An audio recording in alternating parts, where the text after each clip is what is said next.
Are you happy in your business? Now, I have had my share of emotional ups and downs in my 20 years of being a solo entrepreneur coach. And the patterns I've seen in myself and in my clients is that those downs are usually when I was personally feeling unfulfilled. Sometimes it was because a launch that flopped, and sometimes it was just life and had nothing to do with business. But those ups, oh boy, those are the times when I was feeling my most authentic and completely aligned to my purpose, or when I just felt like I was rocking that work-life balance. I would be thinking I could do this all day long and never feel tired. One of my loves is sharing what works for me and what has been working for my clients to achieve this very feeling, full of passion, happiness, peace, and freedom. So I decided to create a private podcast for coaches. Maybe you just want to develop better communication skills that boosts engagement, leads to better results, and makes you feel like you're actually making a difference in the lives of the people you serve. Then you're invited too. We talk about this and more in the UBU private podcast for coaches. Whether you're a mentor, a parent, or run a client-focused business, coaching skills benefit everyone and anyone who wants to communicate in a way that builds relationships. Fall in love with your life and business again. Click the link in the show notes for your invitation to join us right now. Then come back and enjoy this episode. You want to know a little secret? Of course. You can't say that and not give me a secret. You and how many hundred thousands of followers. But, share away. That's our secret. That's right. Shh, don't tell anybody.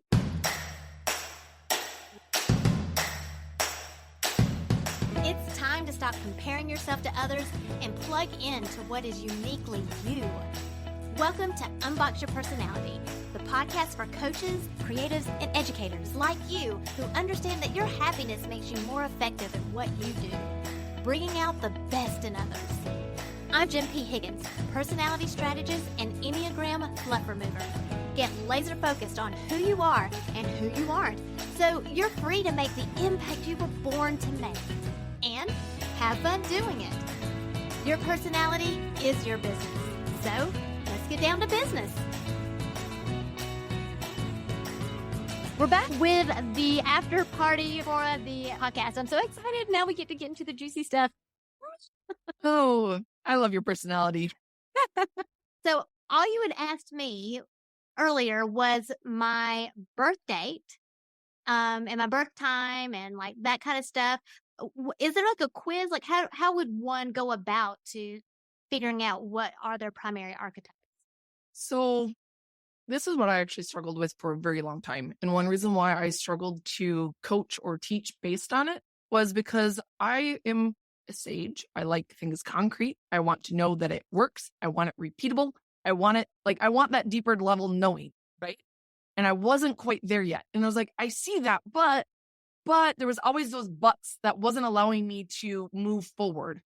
And so most people in the world, if you ever look at archetypes, like, oh, what archetype are you? Let's take a fun quiz. If you ever take a quiz that says, which Harry Potter character are you?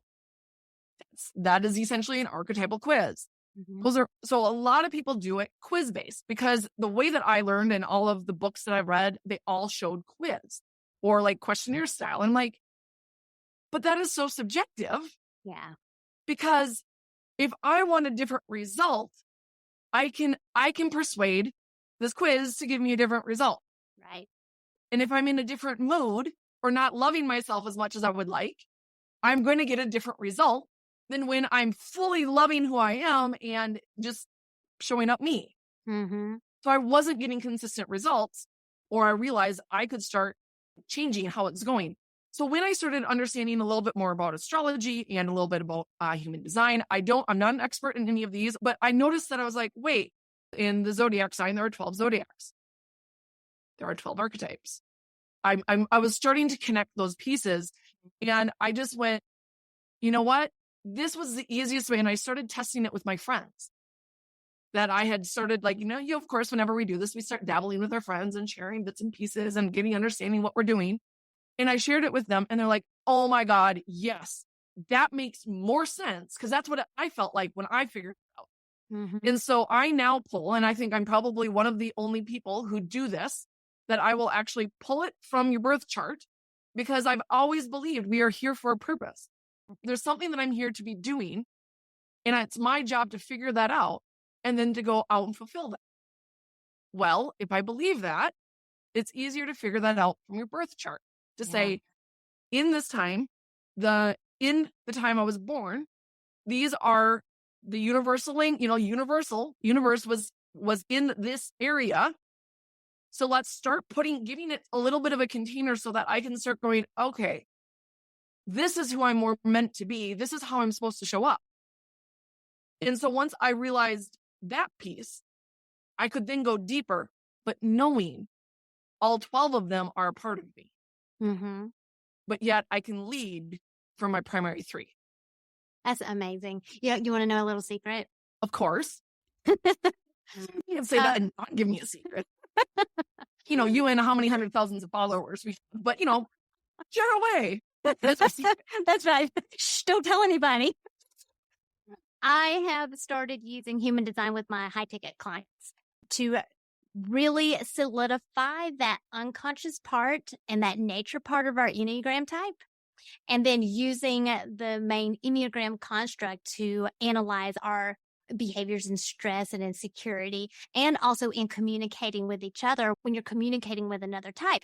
Because you don't always know their type, and you definitely don't always know their human design, right? Right. But you can use the Enneagram, at least the way I wrote about it, using the acknowledgement languages to understand how to communicate with them. And where a lot of my clients get stuck is they're not 100% sure what their Enneagram type is. So bring in human design and to help them, because that's literally your nature part. There is some nurtured part into it in the way that we pay attention to things and how we pay attention to our experiences, what stands out to us. And it's so well developed, I think, in the way that they teach it, that it helps us understand it. But it's very complicated. It's super complicated, which is why I'm not interested in switching to that.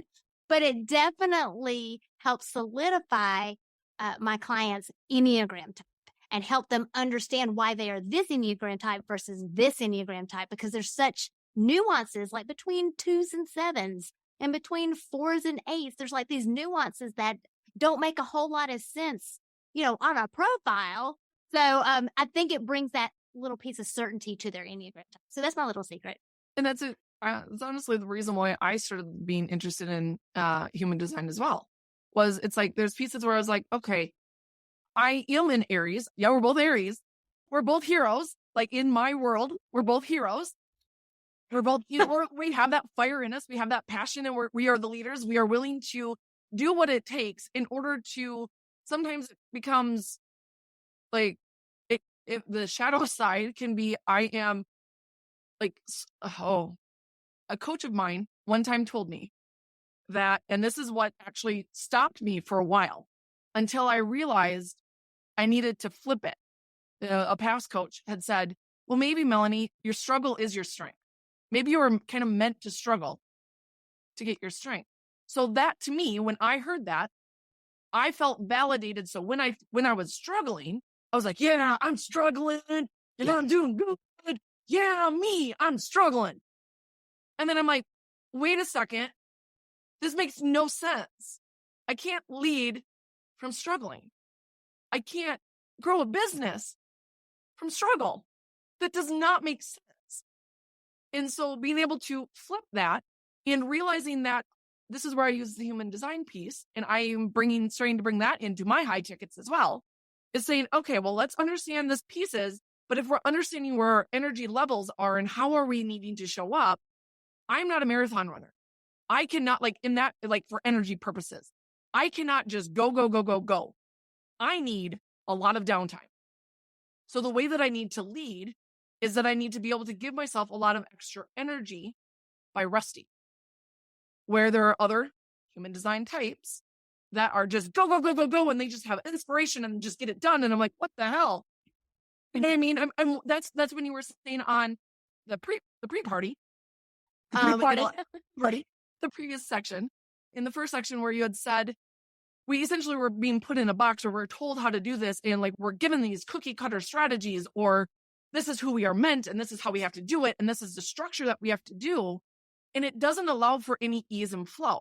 Right. It doesn't allow for me to be me and show up in my world and in my voice the way that I need to, so that I'm fully energized. Mm-hmm. So knowing that I am the hero, that's why I am the wayfinding warrior, because I will find a way. But I also have learned that finding my way means that I need to rest and have moments of inspiration. I need to feel loved. I need to feel that connection and that feeling, because another archetype of mine is lover. And that is the intuitive side of me, is the lover side of saying, I want that, all the textures, and I want the richness, and I want just the feelings. And the way that I show and help my members or, my clients are really, they feel heard. They feel understood. And I hold that space for them because I understand what it feels like to not feel heard by my coach, to not be understood by my coach, to be able to feel that I'm I'm just like, why am I even sharing this with you? You just jumped to a conclusion and just went another direction. You didn't even hear what I said. So I bring that lover piece in me and bring that to my clients and say, I want to feel that.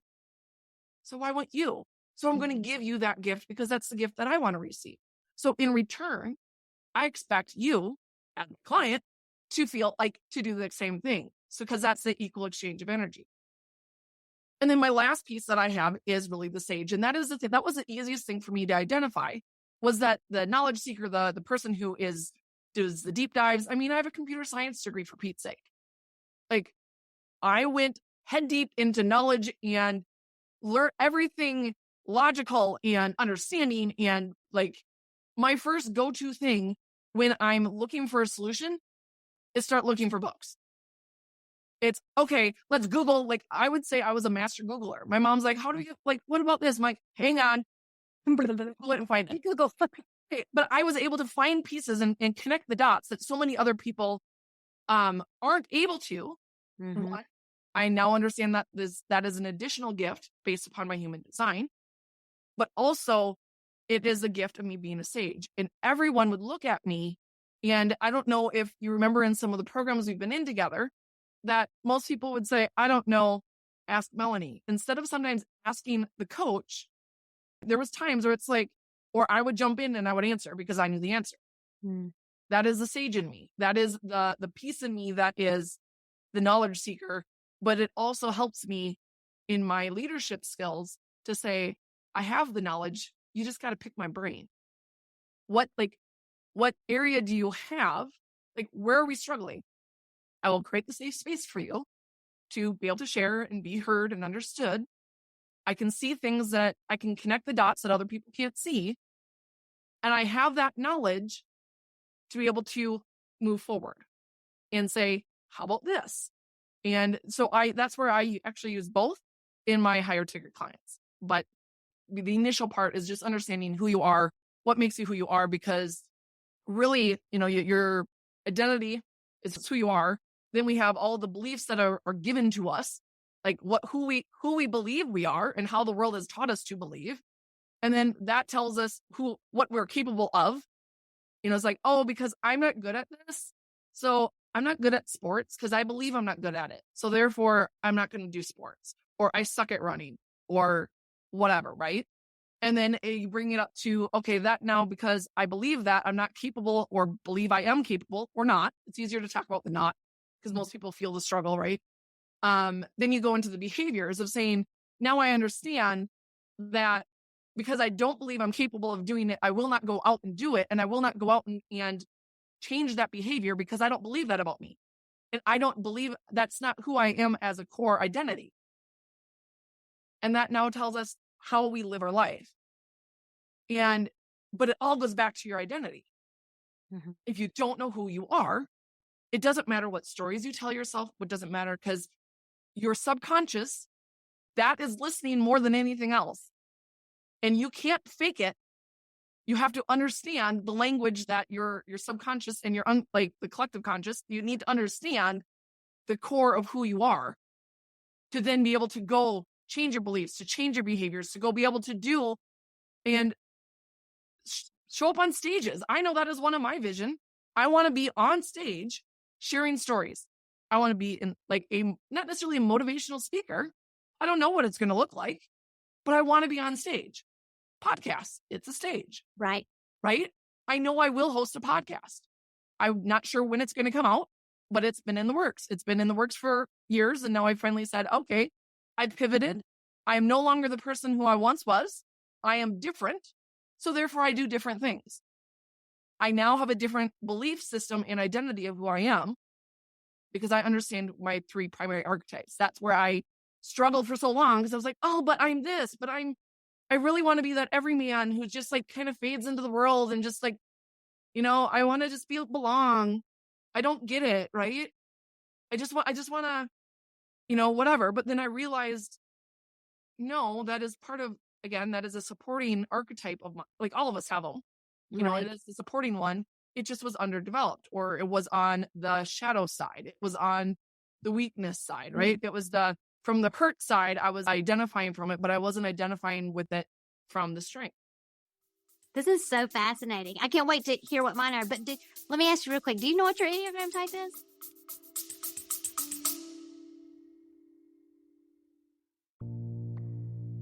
Are you feeling a bit disappointed that you haven't finished that project yet?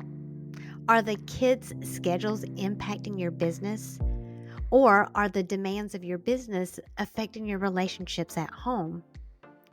Maybe you need a magic formula for that work-life balance before your fire gets so dim or it completely burns out. I've been there. There was a point in my life where I was juggling 2 businesses and homeschooling and had personal health issues. There was barely time to even connect with myself, much less connect with my husband. When I was finally officially diagnosed with ADHD, I felt like that explained everything. I had a new perspective and started approaching things in a new way.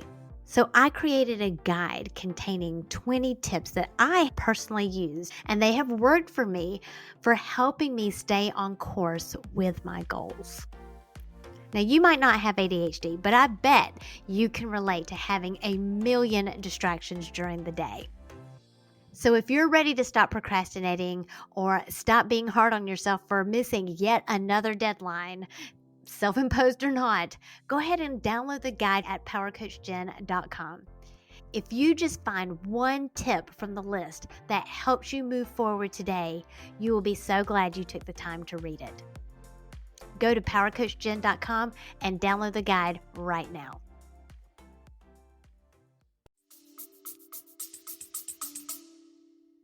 I want to say it was a 9 when I did it last, but it's been a while. I think it was the last time you and I talked. Okay. But I could be, like I said, because that's the thing, one reason why I had struggled with any of the profiling systems. There was no one. Because it's a test. You can't figure out your Enneagram based on a test. And every coach will tell you that. I'm not sure I would have said 9, but 9 is the everyman. So it's funny that you're like, oh, 9, because you may have been drawn to that profile because it was at that identity. At that time it's who you wanted it to be. But yeah, like the way I teach the Enneagram from the dynamic point of view of like you're basically saying you have 3 primary. And the Enneagram, you have 1 primary, but you have wings and you have arrows. And depending on your environment, if it's a stressful environment, if it's a secure environment, you're going to behave more like one type than the other. Super, super interesting. And I am seeing a pattern just based off of what you just shared with me. And I'm so excited and I want to share it, but I want to hear my stuff first. But me. Well, of course, first you. So when I pulled your birth chart, we both know we're both born in March. And I can tell you after we're done with all this, some other background stories and how I came up with mine. And there was some interesting pieces to that, but that's not for today. Today, we're going to go on yours, where we're talking about your primary. So there is primary and secondary and, the second tier. But I like to just say, okay, the 3 is what makes up your mix, right? Mm-hmm. So for you, you are a hero. That is your personality type. Your emotional needs and the way that you show up from the heart standpoint is from a gesture. That is where I would throw that in. And then who you show out and how others see you is a ruler, where you are the leader. You are the person who has some control. You have somebody who is decisive and this is the way it is. And let's follow me, because I do not like chaos. I don't want, there's some control piece in there. Uh-huh. Totally love control. And that makes sense, because in the world we're living in, all of the personality traits that are external, that how others see us. So that's why I say that is the third piece, is how others see us. Mm-hmm. It is, and how we identify as, that is so praised or hated. And it's oh, find your strength finders. Well, they're encouraging you to be that, how others see you. This is how you're being seen. Right. And there's a lot of, actually, it's more masking. It encourages more masking. Right. But it encourages you to just be how others see you and not actually who you're meant to be. Right. That makes sense? Yeah. Remind me what jester was again? I just got thinking about being a jester. Jester is a storyteller, where there is some humorous, some lightheartedness, some laughter. It's a lot about that's pleasure. how I see me? Is that what? So that is how you express, from an emotional standpoint. So got it. So that's more the hearts. That is from a heart standpoint, that when you feel loved or when you are in your happy zone, it is because there is some lightheartedness, and you're living in the here and now. And I'm goofy. And you're goofy. Yeah. Totally goofy. Right. So you bring that mix in. And so that is where but yet there's that sense of belonging in there too, right? It's you want to be goofy, and when you're goofy and you make other people laugh, people love you, and it's kind of your love language. It's a validation. When people laugh, it's a validation. So like I say, it's kind of that love language of saying, this is how I feel loved. And this is also, because how we feel loved is how we also share our love out to the world. That's so good. I love making people laugh. I have a funny story. I mean, I don't know if it's funny because somebody got hurt, but including me. But when I was in preschool, Mother's Day out age, I can't even believe that I remember this, but I told this story last year during a live. A friend of mine got hurt and she started crying, and I just could not stand to see her crying. So I went and started hurting myself just to make her laugh. I was falling out of, I was pretending. I'm whoa. And I was pretending to fall off of a rock, or trying to, I'd go and swing and then pretend like I was flailing. And she would just laugh. And it was the best sound in the world, just to hear her giggle and to get her to stop crying. Basically, I didn't want her to cry. And then I remember getting hurt, and I was really hurt. And she was just laughing so hard. And I just went with it. I didn't continue hurting myself, but I just went with it because it made her feel better.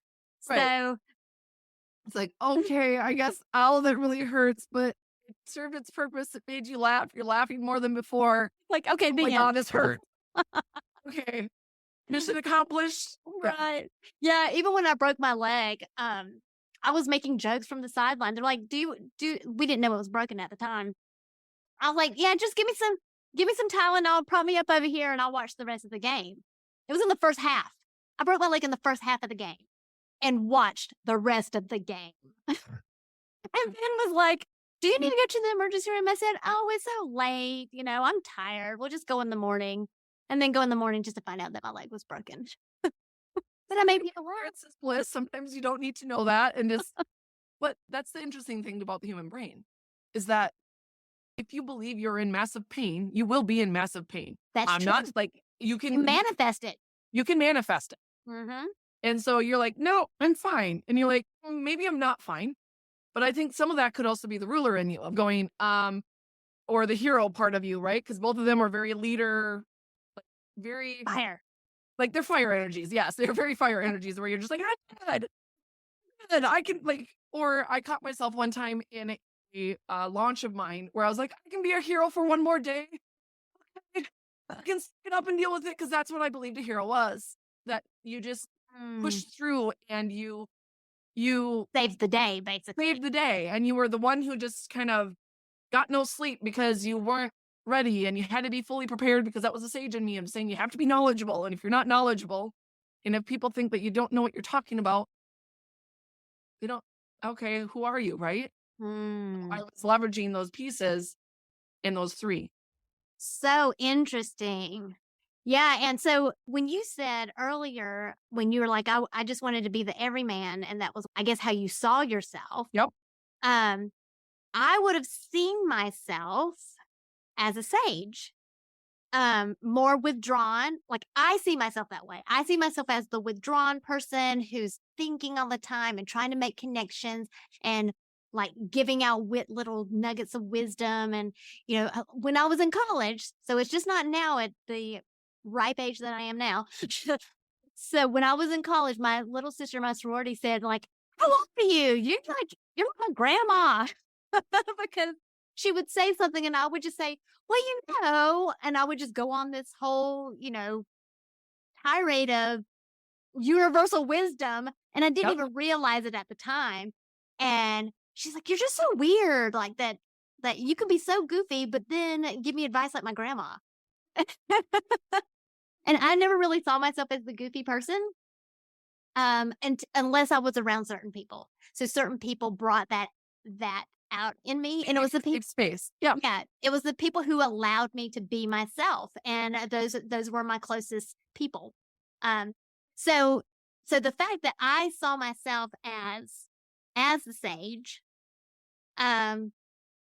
which is more of a type 5-ish kind of energy, like everything that, like the hero, the jester, the ruler, definitely supports the type 7, especially the ruler in stress. And most of the time we are in stress. And so how other people see us, how do other people see you? Sage. As the sage? Which is true. That's what I said when I introduced you, wasn't it? Interesting. Okay. I thought I was going to change my mind on what type I thought you were, but that would go along with it. Yeah. So before I reveal what I think about your type, how would one use this knowledge? So how would I use this knowledge about myself in my messaging and in my brand? So what I teach is also very much storytelling, right? So it's understanding who you are first. And then once you understand who you are, like these are the three archetypes that you're embodying, right? But there are always the supporting. It's the next phase I normally go into is saying, okay, what are the stories? What are those events in your life that have brought you to where you are today? Because how you showed up in those struggle moments or in those victory moments or in those times of chaos or uncertainty, that is how you're naturally going to show up as you. So being able to find those pieces and being able to share that out into the world. So in your storytelling, so that's the other thing that I teach is really the storytelling of saying, I want somebody, like when you share stories, I want you to feel heard. I want you like that empathy of like, oh man, I get it. You're able to place yourself in that situation and go, and like, oh yeah, I can see myself on the sidelines of that story. Like I'm there with you and like being able to capture that. So that is something that is an area I teach and will show, but also in the way your tone of voice. So really comes into like a branding and messaging besides just storytelling, because that's a whole nother skill set that you can learn, is just your tone of voice and understanding the way that you show up and the way that how you want your audience to feel, and being able to share stories or share pieces of who you are, or even if it's something else, somebody else's story, being able to feel and share that in a way that is in your unique voice. It's the part that makes it like, that's the magic. It's in your voice, because then from there you can use all of the different messaging strategies out in the world. Like I could teach sales pages. I could teach you how to tell a story on a sales page. I could teach you how to write great headlines, how to capture the audience. I could teach all of those things that everyone else is teaching, and I have. But it's once you start finding it in your voice, in what is your unique mix, that's when it's like, okay, we've unmasked yourself. You're now outside of the box and saying, or owning your box of saying, this is who I am. This is how I show up. This is the way I'm going to be unapologetically, and just say, it's who I am. But also know there's room for evolution and growth, that we're always growing. And if we're not growing, I don't want to be a part of your community. No offense, whoever you are. It's one of those things. Yeah. Coaches always need coaches, right? You always need somebody who's going to challenge you and keep growing and evolving. And the more we grow and evolve, the more we uncover bits and pieces and shape our voice. And so it's really helping your, I help audiences, or my audience, my clients, get out of their head and into their heart, because your heart's voice is what's actually going to resonate. Yeah. And that's your tone of voice. Because between your head and your heart, guess what? That's where your throat is. So when we are fully in line with who we are and can feel it, then we can start sharing the voice in a way that is ours, because we are a unique mix. Yeah. And that voice is where we manifest. Yes. And that's so cool. And that's how you manifest your clients. Like, exactly. It's like, we got to get that voice out there. Yes. And the pattern that I saw, which is not the everyman, which you were attracted to before, is you've got that sage and you've got that hero that but you've got that lover piece in there. And so just going and teaching people sales pages, telling a story, your heart isn't in that. And being able to help people pull out their own stories, because it comes from a place of your own story and your own heart, that lover piece, that I can see that connection in you for your business. I can see that connection and you light up when it's like, oh, I could do this and I could do that. And you have, and you were good at it and you are still good at it, but it doesn't light you up. It doesn't light you up like this does. And right. that is the key. That is so the key of really bringing yourself to your business, because when you unbox yourself, you unleash your power. Yes. Yes. So awesome. So thank you so much for being here and sharing your heart and your expertise with my audience. I greatly appreciate it. This has been very fulfilling for me, because this is a super interesting topic. So go ahead and let people know where they can reach you online. So the easiest way of doing it is either on Instagram or on Facebook, and it's just my first name, last name is my handle. I'm sure it will be in the show links. So just find me there. There will also be my links page that's normally on my Instagram or my profile as well. So if you want to learn how to connect with me more, just go into the links on Facebook or Instagram. That sounds so great. Thank you so much for being here. Thanks. Thank you for listening, subscribing, and reviewing the Unbox Your Personality podcast. To learn more about yourself, go to powercoachjen.com. Find out how you are different so you can make your difference.